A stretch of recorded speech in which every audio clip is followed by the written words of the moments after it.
வணக்கம் மக்களே, சற்றுமுன் கிடைத்த தகவல் ஒன்றை பார்க்க போகிறோம். வரலாற்று புரட்சியால் தாவேகா பெரிய வெற்றி, புதிய அறிவிப்பு, திடீர் தகவல். இந்த ஒரு தகவலை பற்றி தான் நாம் பார்க்க போகிறோம். தகவலை பார்ப்பதற்கு முன்னதாக நீங்கள் நம்மளுடைய சேனலுக்கு புதிய பார்வையாளர்களாக இருந்தீர்கள் என்றால் மறக்காமல் நம்மளுடைய சேனலை சப்ஸ்கிரைப் செய்து வைத்துக் கொள்ளுங்கள் மக்களே. கூட இருக்க பெல்லைக்கனும் ஆளில் கொடுத்து வைங்க. அப்போ தான் அரசியல் சார்ந்த நிகழ்வுகளாம் நீங்கள் தினசரி உடனுக்குடன் தொடர்ந்து நீங்கள் தெரிந்து கொள்ள முடியும். வாங்க வீடியோக்குள்ளே போயிடலாம்.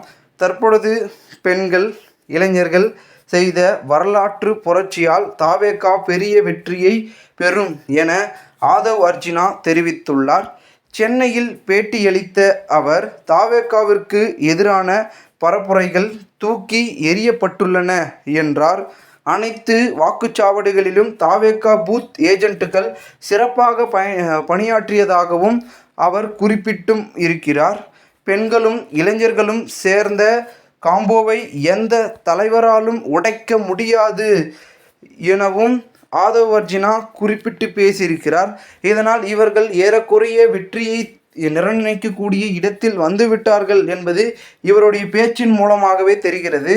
இதனால் தமிழகத்தில் இருக்கக்கூடிய அனைத்து விதமான 234 தொகுதியிலும் மக்கள்கள் மாறுதலை யோசிக்க ஆரம்பித்து விட்டார்கள்.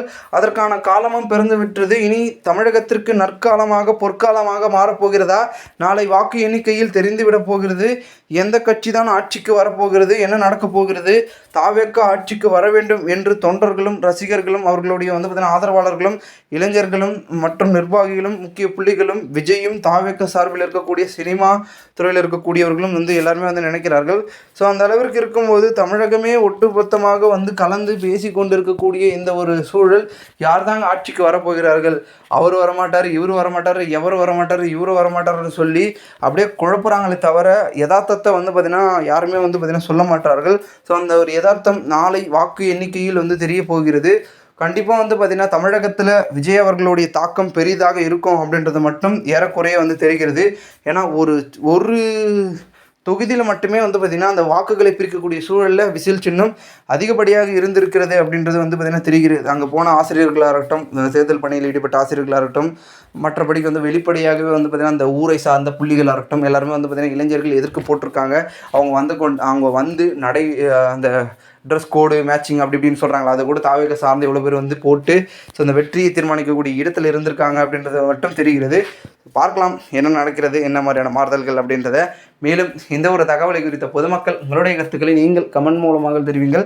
போன்ற நீங்கள் அரசியல் சார்ந்த நிகழ்வுகளாம் தினசரி தெரிந்து கொள்ள நம்முடைய சேனலை சப்ஸ்கிரைப் செய்து வைத்துக் கொள்ளுங்கள். நாம் அடுத்தடுத்த வீடியோவில் சந்திக்கலாம்.